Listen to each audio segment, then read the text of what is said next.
자, 오늘도 하나님께서 우리에게 주신 은혜의 말씀을 함께 나누며 주의 영광을 드러내는 여러분과 저의 모습이 있길 원합니다. 자, 오늘 하나님께서 우리에게 주시는 말씀은 요한복음 1장 35절에서 42절까지 예수님과 함께 거하라 라는 제목으로 하나님의 말씀을 함께 나누도록 하겠습니다. 오늘 말씀을 보면 예수님과 함께 거하는 것에 대해서 말씀하고 있습니다. 예수님과 함께 거하는 것을 쉽게 설명하는 그런 구절이 있습니다. 요한일서 4장 13절을 보면 이렇게 말씀합니다. 그의 성령을 우리에게 주심으로 우리가 그 안에 거하고 그가 우리 안에 거하시는 줄을 아느니라. 이렇게 말씀합니다. 예수님과 함께 거한다는 것은 예수님께서 보내신 성령님과 깊고 깊은 교제를 나누는 것을 예수님과 함께 거한다라고 말할 수가 있습니다. 예수님이 우리의 심령에 거하시면 죄를 이 속에 담아두고 싶은 생각이 없어집니다. 죄를 지으면 곧바로 회개하고 싶고, 죄를 두려워하고, 죄를 미워하고, 죄를 싫어하는 그런 모습이 있게 됩니다. 자꾸 예수님을 닮아서 거룩해지고 싶고 예수님을 의식하고 의지하는 그런 사람이 되어갑니다. 주님 안에 거하면 또 예수님께서 기뻐하시는 일이 속된 말로 땡깁니다. 예수님께서 기뻐하시는 일이 막 사모되어지고 땡기고 관심이 가고 그것에 내가 손을 뻗쳐서 그 일을 하는 사람으로 점점 바뀌어지고 지어가는 그런 모습으로 나아갑니다. 봉사하지 말라고 해도 봉사하게 되고 충성하지 말라고 해도 충성하는 사람으로 자꾸 바뀌어집니다. 그리고 하나님의 것에 관심이 갑니다. 교회에 관심이 가고 말씀에 관심이 가고 기도와 찬양에 관심이 가는 그런 사람이 되어갑니다. 특히 주님과 거하는 사람은 주일이 그립습니다. 여러분, 주일이 그립습니까? 어떤 사람은 일주일 동안 이제 성경책을 턱 처박아 두었다가 주일날 되어서 성경책을 들고 나오면서 먼지를 툭툭 틀면서 뭐 이래 주일이 빨리 돌아오노? 이러면서 교회 온다는 분이 있던데 우리 컨빗대명교회는 그런 분이 아무도 없는 줄 압니다. 사모하고 기대하고 소망하며 주님 앞에 올라오게 되는 줄 믿습니다. 오늘 사모하면서 올라와서 어떤 심령으로 말씀을 받느냐? 꼭 나에게 참 중요한 말씀을 해 주실 것 같은 느낌으로 예배를 드립니다. 그리고 내가 답답한 일이 있는데 하나님께서 말씀으로 그 길을 새롭게 열어줄 것 같은 그런 느낌으로 예배를 사모하며 올라오는 겁니다. 그리고 억울하고 힘들고 고통스럽고 눈물 나는 일이 있는데 올라가서 예배 드리면 하나님께서 놀라운 은혜로 위로해 주실 것을 기대하며 올라오게 되어 있는 겁니다. 그래서 주님과 거하고 주님의 사랑을 많이 받는 사람은 예배 올라올 때마다 어떻게 올라오느냐? 기대하고 소망하며 올라오는 그런 하나님의 백성이 되는 겁니다. 할렐루야. 여러분들 지금 그렇지요? 할렐루야. 우리 모두 다 기대하고 소망하며 하나님 앞에 올라와서 힘껏 예배드리는 하나님의 백성인 줄 믿습니다. 오늘 본문을 보면 예수님과 함께 거하는 하나님의 백성들의 모습을 드러내고 계십니다. 사도 요한이 왜 예수님과 함께 거하는 모습에 초점을 맞추고 있겠습니까? 거기에는 이유가 있습니다. 결국에 주님과 함께 거하는 그 하나님의 백성들을 통하여 하나님의 나라가 확장되어지는 거예요. 주님의 그 은혜 안에 거하는 사람들을 통하여 하나님의 영광이 드러나게 되고 주님 은혜 안에 거하는 그 사람들을 통하여 하나님께서 기뻐하시는 일들, 하나님께서 원하시는 그런 일들이 이루어져 나가는 역사가 있게 되는 겁니다. 그러니 하나님과 함께 거하는 사람이 되어야 된다는 것을 오늘 본문을 통하여 우리에게 말씀하고 있는 겁니다. 할렐루야. 그래서 오늘 본문의 내용을 잠시 소개하겠습니다. 세례 요한의 그 두 제자가 있었습니다. 세례 요한의 그 옆에 있다가 예수님이 지나가시는 것을 이렇게 보게 됩니다. 그때 세례 요한이 뭐라고 하느냐? 보라, 하나님의 어린 양이로다 라고 말합니다. 그 말을 듣자 세례 요한의 그 두 제자가 세례 요한을 버리고 예수님을 따르기 시작하는 모습입니다. 예수님은 이제 자신을 따르는 그 제자들에게 너희들이 무엇을 구하느냐라고 그렇게 물어보았습니다. 그러자 제자가 랍비여 어디 계시오니까 라고 그렇게 말합니다. 여러분, 예수님께서 그런 제자들에게 이런저런 설명을 하지 아니하십니다. 뭐라고 하느냐? 와서 보라. 말할 거 없다. 와서 보면 된다. 와서 보라 라고 그렇게 말씀합니다. 그 다음날 이 두 제자 중 한 명인 안드레가 자신의 형인 베드로를 데리고 옵니다. 베드로를 보신 예수님께서 그에게 이렇게 말합니다. 내가 요한의 아들 시몬이니 장차 게바라 하리라. 그렇게 말씀해 주십니다. 이것은 세례 요한의 제자를 통해서 베드로라는 또 다른 열매가 맺어지면서 복음이 급격하게 파급 효과로 확산되어지고 널리 증거된다라는 것을 보여주고 있는 겁니다. 이 모든 일들이 바로 예수님과 함께 거할 때에 이런 일들이 일어난다는 것을 우리에게 말씀합니다. 그래서 여러분, 예수님과 함께 거해야 되는 겁니다. 주님의 은혜를 받아야 되는 겁니다. 주님께서 기뻐하시는 사명을 감당하기 위하여 제일 먼저 해야 되는 일이 주님과 함께 거하는 겁니다. 그래서 오늘 이 말씀을 우리가 함께 나누면서 여러분과 제가 힘껏 예수님 안에 거하는 하나님의 백성들이 되기를 간절히 축원합니다. 저를 한번 따라하겠습니다. 예수님과 함께 거하라. 예수님과 함께 거하라. 아멘. 첫째로 예수님과 함께 거하면 예수님을 쫓고 따르게 되어 있습니다. 여러분 35절에서 37절 우리 함께 한번 읽어보도록 하겠습니다. 자, 사랑하는 성도 여러분, 35절에서 37절까지 다 함께 읽습니다. 시작. 또 이튿날 요한이 자기 제자 중 두 사람과 함께 섰다가 예수께서 건의심을 보고 말하되 보라 하나님의 어린 양이로다. 두 제자가 그의 말을 듣고 예수를 따르거늘. 아멘. 여러분 35절에서 37절을 보면 세례 요한이 두 명의 제자와 함께 섰다가 예수님께서 건의심을 보고 보라 하나님의 어린 양이로다. 그렇게 말합니다. 그러자 두 제자가 세례 요한을 버려두고 예수님께로 가버립니다. 여러분 어떻게 보면 야 매정한데 이렇게 생각할 수 있을 것 같습니다. 못돼 먹은 모습으로 보이기까지 하는 그런 모습일 수도 있습니다. 하지만 이게 세례 요한의 입술의 열매입니다. 36절을 보십시오. 36절을 보면 이렇게 말합니다. 예수께서 건의심을 보고 말하되 보라 하나님의 어린 양이로다 라고 말합니다. 여기서 말하되 라는 이 단어의 뜻이 계속해서 말하다, 끊임없이 말하다 라는 그런 뜻입니다. 세례 요한은 계속해서 제자들에게 뭘 가르쳤느냐? 끊임없이 가르쳤던 주제가 예수 그리스도에 대해서 힘껏 계속해서 증거하고 증언하고 드러내고 가르쳤다라는 것을 말씀하고 있습니다. 그러하니 제자들에게 예수님을 보며 보라 하나님의 어린 양이로다 라고 하니까 제자들이 주님께로 가는 겁니다. 여러분, 스승의 가장 큰 기쁨이 있습니다. 나보다 더 많이 아는 스승에게 제자를 보낼 때 스승이 제일 기쁘답니다. 세례 요한이 지금 얼마나 기쁘겠습니까? 자기가 그렇게 예수님에 대해서 주구장창 강조하고 가르치고 드러내고 그분을 만나야 된다, 그분을 따라가야 된다 그렇게 증가하였는데 두 제자가 그냥 예수님을 드러내는 그 세례 요한의 말을 듣고 예수님을 따라가고 있는 그런 모습이라는 겁니다. 사랑하는 성도 여러분, 그래서 이 두 제자가 예수님을 따라가고 있는 그런 내용을 우리에게 말씀합니다. 그렇다면 세례 요한은 왜 제자들에게 예수님을 가르치고 증거했겠습니까? 그 내용은 우리가 지금까지 나누었던 그 요한복음 1장의 핵심입니다. 핵심. 그게 뭐냐면은 예수님이 바로 빛이요 생명이기 때문에 세례 요한은 예수님에 대해서 계속해서 가르쳤다는 겁니다. 우리가 보는 오늘 요한복음 1장 4절과 5절을 우리 함께 한번 읽어보도록 하겠습니다. 4절과 5절 말씀 읽겠습니다. 다 함께 읽습니다. 시작. 그 안에 생명이 있었으니 이 생명은 사람들의 빛이라. 다시 하겠습니다.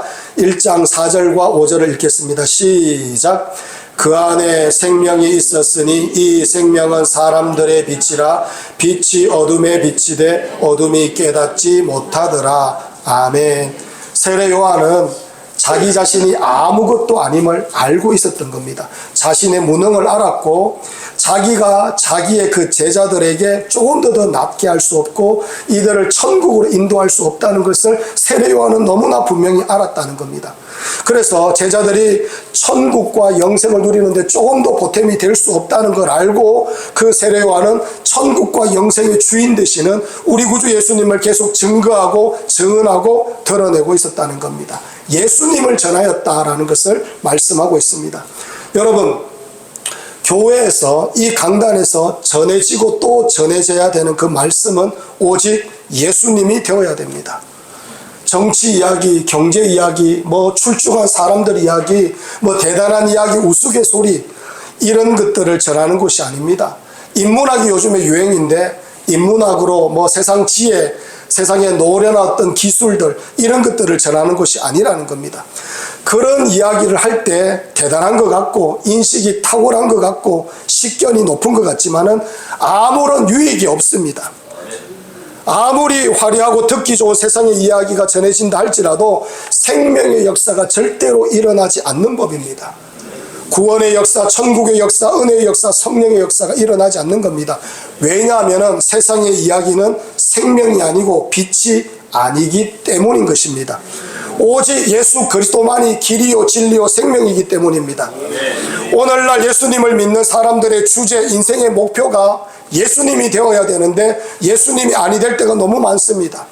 오늘날 대부분의 예수 믿는 사람들의 그들의 주제가 뭐냐? 취직입니다. 진학입니다. 건강입니다. 자신들의 앞날입니다. 돈입니다. 이런 것들에게 다 매몰되어서 살아가는 사람들이 너무나 많습니다. 이런 것들이 우리를 드러내는 주제가 되면 절대로 생명의 역사가 일어나지 않는다는 겁니다. 예수님을 쫓고 예수님을 따라갈 때 생명의 역사가 일어나고 구원의 영광이 드러나게 되는 겁니다. 할렐루야. 여러분과 제가 예수님과 거하며 예수님을 세례 요한처럼 힘껏 쫓고 따르는 그런 하나님의 백성들이 되길 원합니다. 그래야 우리 주변에 있는 많은 영혼들이 우리를 통하여 예수님을 쫓고 따르는 그런 하나님의 백성을 세워가는 그런 여러분과 저의 모습이 있기를 간절히 축원합니다. 여러분, 우리 교회는 어린 영혼 한 명 붙들고 눈물 흘리며 기도하며 예수님을 쫓고 따르게 할 그런 선생님이 절실합니다. 주일학교 여러분 망하기 직전입니다. 어찌하렵니까? 여러분, 그런 선생님이 우리들에게 절실합니다. 각 구역마다 예수님을 쫓고 따르게 할 구역장님, 권찰님 우리들에게 너무너무 절실합니다. 아직 연약한 성도들에게 세례 요한처럼 보라 세상 죄를 지고 가는 하나님의 어린 양이로다 라고 하며 예수님을 따르고 쫓게 할 그런 지도자, 그런 성도들이 우리들은 지금 절실합니다. 이 일을 위해서 우리가 먼저 세례 요한처럼 예수님을 쫓고 따르는 사람이 되어야 되는 거예요. 아멘. 우리가 먼저 쫓고 따르는 사람이 되어야 됩니다. 여러분과 제가 주님 안에 거하는 자가 되어야 된다는 걸 말씀합니다. 그러할 때 죽어가는 영혼들을 보면 눈물이 나고 애통함이 있고 간절함이 있고 안타까움이 있는 그런 사람이 되어서 그런 영혼들을 주님께로 인도하며 또 더 주님 앞에 나아가도록 우리가 독려하고 격려하며 기도할 수 있는 그런 자들이 되는 겁니다. 세례 요한처럼. 사랑하는 성도 여러분, 이 은혜가 여러분과 저의 은혜가 되길 원합니다. 주님 안에 많이 거하여서 여러분과 제가 먼저 우리 구주 예수님을 힘껏 쫓고 따라가는 그런 하나님의 백성들이 되기를 원합니다. 저를 한번 따라하겠습니다. 제가 주님을 쫓고 주님을 따라가겠습니다. 아멘. 두 번째로 예수님과 함께 거하면 예수님을 알게 됩니다. 여러분 38절과 39절을 한번 읽어보도록 하겠습니다. 38절 39절 말씀 읽겠습니다. 시작. 예수께서 돌이켜 그 따르는 것을 보시고 물어 이르시되 무엇을 구하느냐 이르되 랍비여 어디 계시오니까 하니 랍비는 번역하면 선생이라. 예수께서 이르시되 와서 보라. 그러므로 그들이 가서 계신 데를 보고 그날 함께 거하니 때가 10시쯤 되었더라. 아멘. 여러분, 예수님께서 이 세례 요한에게서부터 자기에게 찾아왔던 제자들에게 뭐라고 하느냐? 무엇을 구하느냐? 이렇게 말씀하셨습니다. 이 말은 한마디로 왜 나의 제자가 되려고 하느냐라고 그렇게 질문하시는 겁니다. 그러자 제자들이 탁월한 대답을 합니다. 뭐라고 하느냐? 랍비여 어디 계시오니까. 이 말은 제가 제자가 되고 싶습니다. 저 좀 받아주십시오. 이런 뜻으로 고백하고 있습니다. 사랑하는 성도는 그러자 예수님께서 뭐라고 하느냐? 와서 봐라. 봐라. 그렇게 말씀해 주셨습니다. 그러자 제자들은 그러므로 그들이 가서 계신 데를 보고 그날 함께 거하니 때가 10시쯤 되었더라 라고 말합니다. 제자들은 예수님께서 계신 곳을 보고 그때부터 함께 거하게 되었다라고 말씀합니다. 이때부터 안드레와 요한은 평생 동안 예수님의 제자가 되더라는 거예요. 주님과 거하고 주님 앞에 거하면서 주님이 하나님이심을 알고 예수님이 능력이 많으심을 알고 예수님이 얼마나 사랑이 많으신 분인지 알고 깨달으면서 더 예수님 사랑하게 되고 더 예수님 경배하게 되고 더 예수님을 기뻐하는 사람이 되더라는 겁니다. 예수님과 함께 거할 때에 예수님의 진면목을 알게 됩니다. 주님의 은혜를 알게 되는 겁니다. 할렐루야. 여러분 오늘 제자들을 보십시오. 주님과 거하고 나니 안드레가 어찌하나 보면 41절과 42절을 한번 보십시오. 이렇게 말합니다. 그가 먼저 자기의 형제 시몬을 찾아 말하되 우리가 메시아를 만났다 하고 메시아를 번역하면 그리스도라. 데리고 예수께로 오니 예수께서 보시고 이르시되 내가 요한의 아들 시몬이니 장차 게바라 하리라 하시니라. 게바는 번역하면 베드로라. 아멘. 여러분 예수님과 함께 거하고 와서 보라 하신 그 말씀대로 주님을 보니까 주님을 알겠는 거예요. 그리고 주님께서 그리스도인 줄 깨달았다는 겁니다. 그러고 나서 베드로를 찾아가서 베드로를 전도해서 주님께로 데리고 왔는 그런 모습입니다. 여러분 베드로가 얼마나 성질이 불같습니까? 그런데 그 성질이 불같던 형을 확 데리고 와버리는 그런 놀라운 은혜가 있더라는 겁니다. 할렐루야. 이 안드레와 요한이 바보가 아닙니다. 멀쩡히 잘 살다가 그냥 예수님 그냥 믿고 따라가는 것이 아닙니다. 그분을 보니 알겠는 겁니다. 너무나 은혜롭고 너무나 영광스럽고 하나님의 아들이시며 이 땅을 다스리실 분이신 것을 알게 되는 겁니다. 그 은혜를 알게 되니까 영원한 것들이 보이기 시작하고 죽어가는 영혼들이 보이기 시작하는 겁니다. 그래서 주님을 알아서 자기 인생을 주님 앞에 드리는 삶을 살아가는 그런 제자들의 모습을 보여주고 있는 겁니다. 사랑하는 성도 여러분, 사람들은 예수님과 함께 거하는 시간을 헐러 보내는 시간이라 생각합니다. 따분한 시간이라 생각하고 아까운 시간이라 생각해요. 그렇기 때문에 기도 많이 하지 않는 거예요. 그렇기 때문에 찬양하지 않는 거예요. 그렇기 때문에 예배하지 않는 겁니다. 그런데 여러분 이 세상에서 가장 행복한 시간이 예수님과 함께 거하는 시간이며 예수님과 함께 거할 때에 가장 큰 은혜가 있다는 거 여러분 아셔야 됩니다. 여러분 아시지요? 주님과 함께 거할 때에 치료해 주십니다. 주님과 함께 거할 때 내가 회복되고 주님과 함께 거할 때 주님께서 만복을 부어주시는 거예요. 주님과 함께 거할 때에 이 땅에 고정되어 있던 내 눈과 내 마음이 저 영원한 하나님의 나라로 바뀌어지는 역사가 있게 되는 거예요. 그러니 여러분 우리는 주님과 함께 거하는 그런 하나님의 백성들이 되어야 될 줄 믿습니다. 가장 큰 복을 받을 때 언제냐? 주님 앞에 나가 찬양할 때입니다. 주님 앞에 기도할 때입니다. 주님 앞에 예배할 때입니다. 할렐루야. 어떤 분이 이렇게 말합니다. 정신병원에 들어가가지고 온갖 고생을 다 했는데 어느 날 죽겠다라는 심정으로 하나님 앞에 올라와서 예배를 드렸는데 10년 동안 먹던 약을 예배 잘 드림으로 딱 끊게 되었다라고 그렇게 말합니다. 여러분 정말 그래요. 예수님 잘 믿으면 주님께서 한 번에 해결해 줍니다. 사모함에 올라오면 주님께서 역사하여 주시는 겁니다. 그렇기 때문에 주님 안에 거할 때에 우리는 만복을 받아 누리게 되어 있습니다. 사랑하는 성도는 김문원 목사님이란 분이 계십니다. 이 어머니는 홀로 6남매를 기르셨는가 그렇습니다. 그래서 공부시키고 먹이고 입히고 별 고생을 다 하면서 자식들을 길러내셨습니다. 잔치집에 가면 그냥 일을 하러 가는 거잖아. 일하러 가가지고 조금 품삯 받고 하루 종일 일하고 나서 저녁에 신문지에 떡이나 찌짐 이런 것들을 둘둘둘둘 말아서 가지고 옵니다. 가지고 와서 그 자식들 앞에 탁 펼쳐 놓습니다. 그러면 여러분 찌짐에 뭐가 붙어 있습니까? 글자가 막 신문지 글자가 붙어서 같이 떨어지고 막 그럽니다. 떡에 막 글자가 막 이렇게 붙어 있고 막 그렇습니다. 그런데 그걸 자식들에게 탁 펼쳐 놓으면서 먹자라고 합니다. 그런데 어머니는 안 먹고 자식들을 막 먹입니다. 그러면서 어머니가 자식들을 위해서 고생하고 수고하고 몸부림치는 것을 이 목사님이 옆에서 보면서 어머니를 점점 더 알게 되면 될수록 어머니를 사랑하지 않을 수가 없다는 겁니다. 그래서 뭐라고 고백하느냐? 어머니가 나의 영웅이다. 어머니는 나의 영웅입니다. 그렇게 고백합니다. 사랑하는 성도 여러분 마찬가지입니다. 우리가 예수님을 알면 알수록 우리가 고백되어지는 게 있어요. 어떻게 나 같은 죄인을 위하여 예수님께서 십자가에 못 박혀 죽을 수가 있지? 어떻게 나 같은 자를 위하여 예수님께서 그렇게 모진 고난과 고초를 당할 수가 있지? 어떻게 나같이 못난 놈에게 우리 주님께서 하늘 영광을 허락하여 주실 수가 있지? 어떻게 우리 주님께서 나를 위하여 저 영원한 천국을 허락하여 주실 수가 있지? 주님을 알면 알수록 충성하지 않을 수가 없고, 주님의 나를 위하여 수고하고 헌신하는 것 조금도 아깝지 않고 내 인생을 다 드려도 부끄럽지 않는 그런 일이 되어가는 겁니다. 사랑하는 성도 여러분, 예수님을 알면 알수록 우리는 내 인생을 더 드리지 못하는 것이 안타깝고 더 수고하지 못한 것이 주님 앞에 죄스러운 그런 사람이 되어가는 겁니다. 여러분과 제가 그런 사람들이 되어가길 원합니다. 주님을 더 알아가는 사람들이 되길 원합니다. 그래야 여러분의 인생 조금도 주님 앞에 아까워하지 않으며 기꺼이 드릴 수 있는 그런 하나님의 백성들이 되기를 간절히 축원합니다.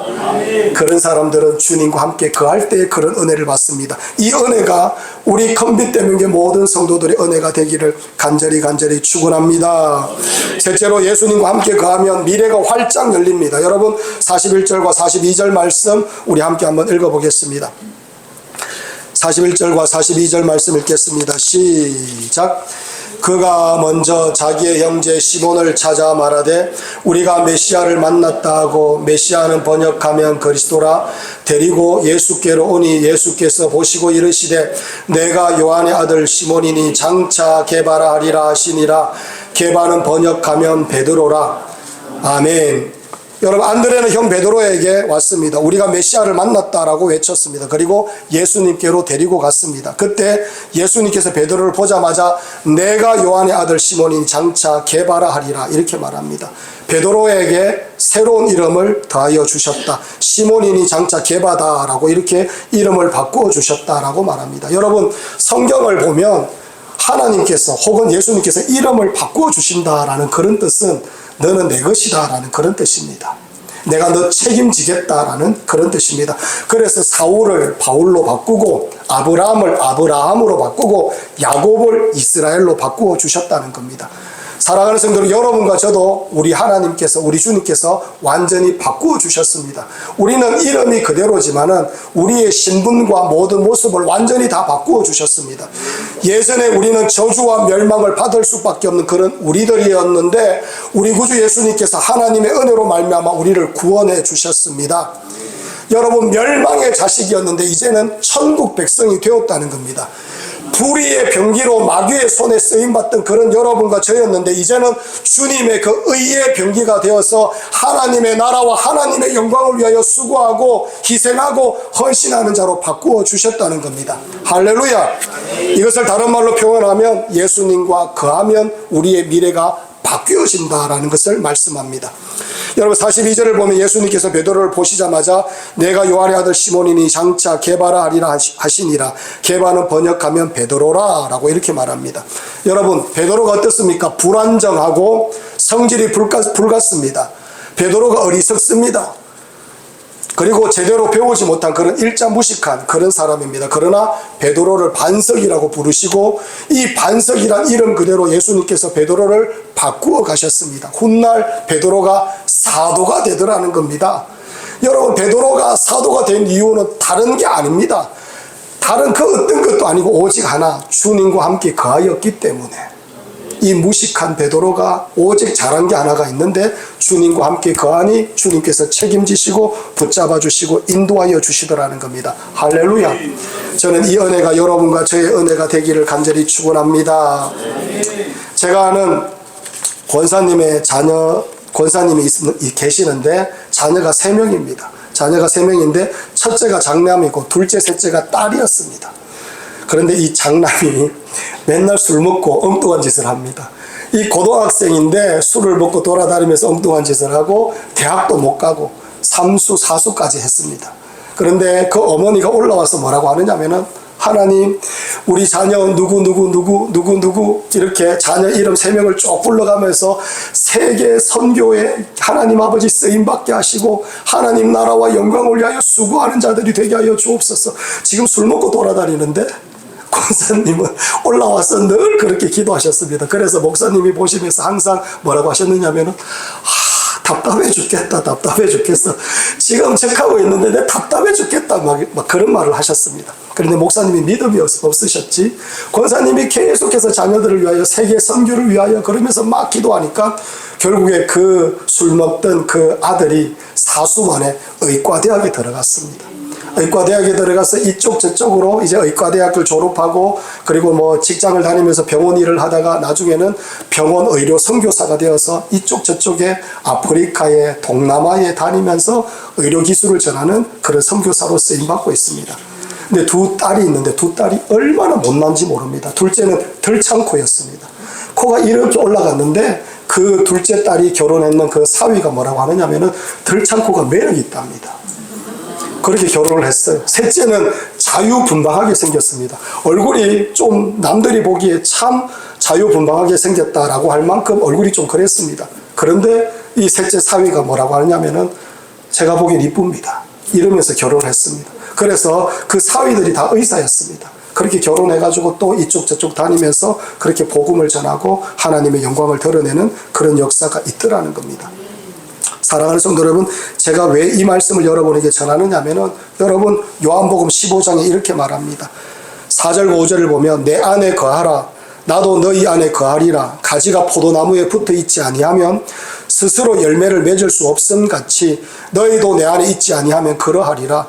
나는 포도나무여 너희는 가지라. 그가 내 안에 내가 그 안에 거하면 사람이 열매를 많이 맺나니 나를 떠나서는 너희가 아무것도 할 수 없음이라. 아멘.